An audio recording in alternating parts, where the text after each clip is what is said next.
How do you know if you're hiring the right financial advisor? When you go see a doctor, you assume that they are qualified and well trained, with or without their white coat. It's well understood that not everybody can just go out there calling themselves a doctor. Unfortunately, that same title protection is lacking and it's not presently available nationally here in Canada. With the exception of Ontario, just about anyone can call themselves a financial advisor. That's right, someone who wakes up and decides that they've learned everything they could possibly learn from TikTok can now call themselves a financial advisor. That's pretty scary. So my hope is that this guide helps you sort out who's worth talking to and who you should absolutely avoid and run away from.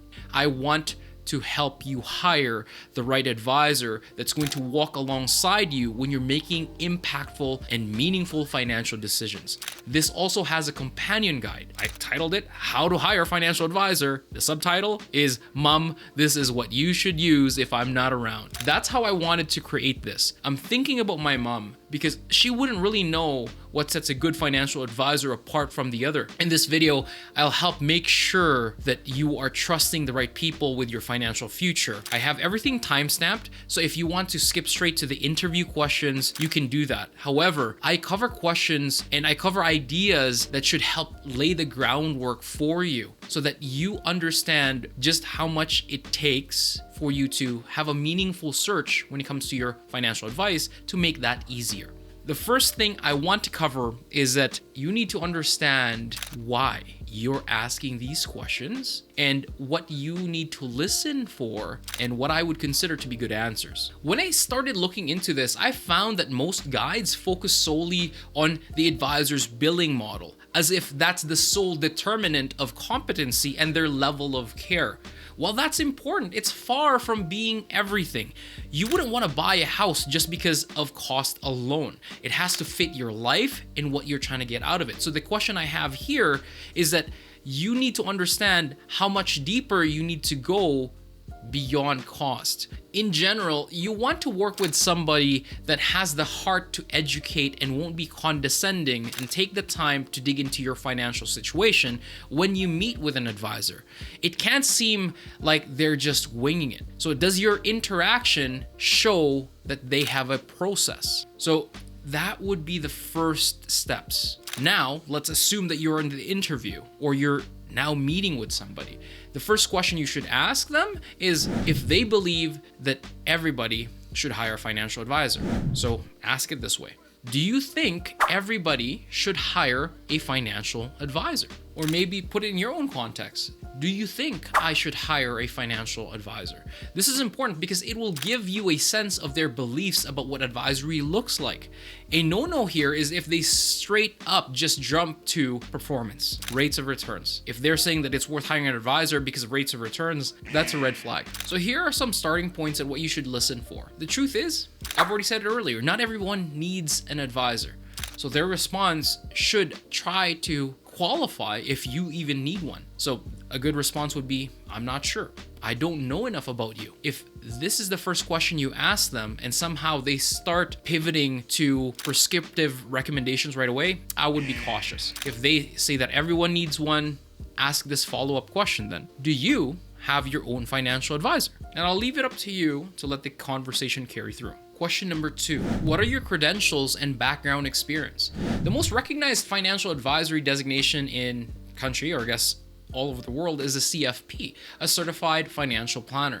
It ensures that they have met a certain level of education and competence, but more importantly, that they adhere to a code of ethics and professional expectations that are renewed every year. They have to maintain continuing education every year. They have to attest to a certain level of practice every year.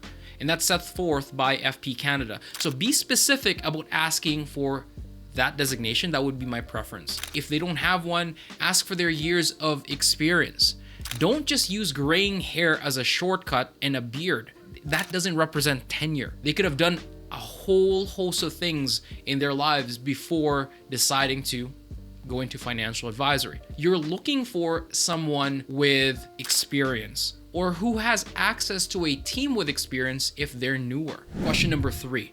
What does your typical client look like, or have you helped someone in my circumstances? They should have a process for identifying who they are best suited to help. Anybody that takes this business seriously needs to understand who they actually help. You can't just go out there and saying that you do all things for everybody.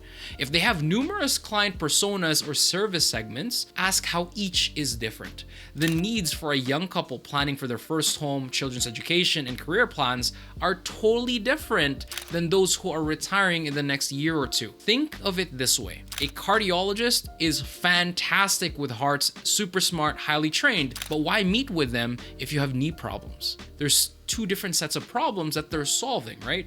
So it's okay for them to have a preferred niche, you get it. But just make sure that you ask a follow-up question if you're not perfectly fitted in that niche for your own case. So just say, have you helped others who are in a similar situation as me? If you're up to it, this is a good way to ask this. Hey, Joe, who is your ideal client? And what do you do for them? If the conversation allows for it, now is actually a good time to ask for reviews, testimonials, and recommendation letters. Ask for references from clients who are similar to you. Actually, on a side note here, most advisors, including myself and my friends, don't do a good job asking for reviews. We'll get better at that, but some clients leave reviews and they're totally thrilled to do so. But my older clients are typically more private and would not leave reviews without any prompting. So I actually had a potential client point out that it looks like all of my reviews were coming from young professionals, and they said that in a negative way. They just felt like all of my clients previously have been younger people and they're retiring next year. So I've had to address that. And you need to understand, just because testimonials or reviews online look a certain way, that doesn't necessarily mean that that's all that advisor does. So if the testimonials don't look like you, or it doesn't look like they're in a similar spot, just be clear and ask for a reference letter instead. If an advisor has worked with clients in your circumstances, they would have access to a few on their file. They can send that over. Question number 4. What areas of my life can I ask you about? There are people who call themselves financial advisors who simply pick funds or manage assets. That's an important skill, it's an important role, but that's not all there is to financial planning. There are those who only do insurance work. There are those who only do tax work. There's absolutely nothing wrong with specialization, but that's when they need to be able to tap into their circle of experts. If they don't have that, I would be wary. You need to understand that financial planning is more than just investment returns. Here are some of the key topics that my clients ask me about all the time, and it's typically touched in a true comprehensive financial plan. There's at least 6 key areas of financial planning: financial management, insurance and risk management, investment planning, retirement planning, tax planning and estate planning, and of course the legal aspects. They may not get this, so you don't have to get the whole bullet points. You don't have to get everything that's listed there, but this is a good time for them to come up with a recent case or story where they've tapped into at least one of these areas that goes beyond investing. By the way, before I continue to number 5, I am giving you 7 of my favorite questions and some follow-ups that come with it. But in my research for this topic, I actually compiled 30 questions and turned that into a PDF cheat sheet. I tried to make this video appeal to everyone, but there are specific questions that you should ask depending on your stage of life, whether you own a business or you're a salaried employee. If you're single versus married versus part of a blended family, your questions should be slightly different. There should be questions that you can ask to determine a fit that is more tailored to you, and you can download that. So if you're serious about hiring a financial advisor, you can get that as a cheat sheet for free. Print that before your interviews. Check the links below and download that now. Question number 5. How do you get compensated? This is important because the most expensive cost of advice, frankly, is free. Believe it or not, there are still people out there who think that they are getting advice for free. This all really depends on what you expect your advisor to do for you. The most common forms of compensation is fee only, also called fee for service or hourly. This should frankly be called advice only because you're just paying for advice and planning, and that's it. The implementation is left up to you or is handled in a separate engagement. This is perfect for those who are clearly intending to do it themselves. DIY investors who just want a second set of eyes with their own calculations. You pay the advisor per hour or a flat fee engagement, and this is it. This is what we do because I don't want my clients holding back questions. We want to do a flat fee instead of hourly. We don't want them to be afraid that they're going to be running the meter. The next form of compensation is asset-based pricing or AUM billing.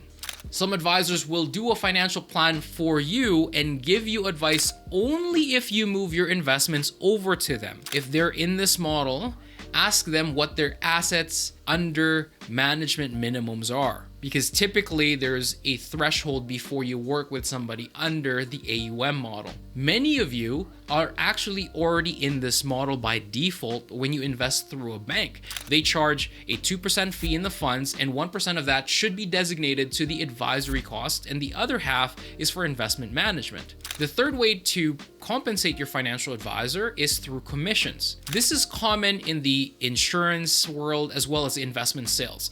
They are paid for the products that they sell and the contracts they put together. So it can certainly be a conflict since they are only compensated if they sell stuff to you.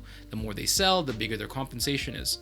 Either bigger policies, bigger funds, or they sell things to you more often. I would say this should only be reserved for fulfillment. You should not need to buy a product to get advice. You should already have a set of recommendations from your advisors before you go shopping. Don't go to the grocery store without a list. At the end of the day, anybody can pick apart any of these compensation models. That's not enough to determine who the right advisor is for you. As I said, it's about your expectation. Whether you just want a one-time engagement, one-time advice versus full service. The cost of creating a plan and the cost of ongoing implementation should be different, and there should be a clear distinction between the two. I started Aware Financial thinking that 100% of the advice that we give will be fee only, and that would give access to more people, regardless if they already have assets to manage or not. But to my surprise, many of the clients that we've created fee-only plans for have actually come back and asked if we can implement the plan for them, and that's how our full-service offering started. So understand that distinction when you're interviewing. Question number 6. What are my all-in costs, and is it worth it? Is it in dollar amounts for flat fees, or is it asset-based pricing or percentage-based pricing? And that typically moves up or down on scale depending on how much assets you have to manage. A typical fee for service financial plan would cost anywhere from $3,000 to $5,000, and it goes up from there depending on complexity, like having a business, rentals, or international investments or trusts in your plan. I have seen advertisements for $1,000 financial plans, but when I review them, they're nothing more than financial projections produced by the planning software. They're good calculations, but they're far from being a complete plan. I also see free financial plans. Now, free is something that you should run away from, because what this tells me is that oftentimes their billing model or their business success is predicated on them selling you something on the back end. This makes it difficult to be more agnostic and more detached from the advice. So in summary, when you're looking for a fee-only plan, cheap is not good. For asset-based fees, investors with under $1 million would typically be charged 2% in total. This is split between the advisor and the fund manager. It's likely that you are already paying more than this, to be honest, especially if you're investing through the big banks. The question is, has it been worth it for you?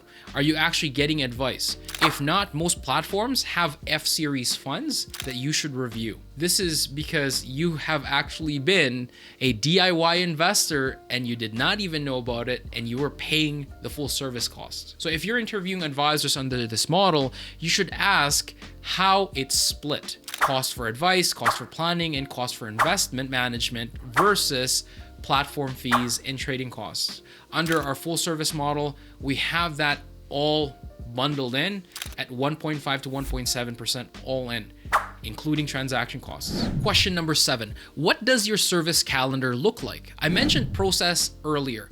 This speaks to that. Whether you're hiring a financial planner for a single plan under a project fee or a full service model, they should have a timeline and a meeting breakdown, and they should know that cold. If you're hiring somebody to help you implement the process as well and you need ongoing advice, they should have a predetermined meeting schedule and service cadence. This is not the same as quarterly performance updates. If they lean too much on that, that's a telltale sign that they are more focused on money management than they are for financial planning and advice giving. Things that they could cover throughout the year include coordinating taxes and income withdrawals. And how often are they going to do this? When? What times of the year? What months are they planning to do so? So that needs to be predetermined to show that they are going to be reaching out to you beyond the dollars and cents. Question number 8 is not for them. It is question for you. Through this process, did you feel like you were listened to? I know you just technically bombarded them with interview questions, but they should have actually been asking you questions in return. The secret here is that they should not have been only focused on answering questions and telling you what they think you want to hear. They should have been taking this time to get to know you, and there should be minimal recommendations during this process, most especially if this is your first conversation ever. I hope that gets you closer to hiring an advisor you can trust. If you have any questions, let me know in the comments. The cheat sheet should have an accompanying blog, and you have way more insights there. Feel free to print that. Talk soon. Hope this helps. Bye.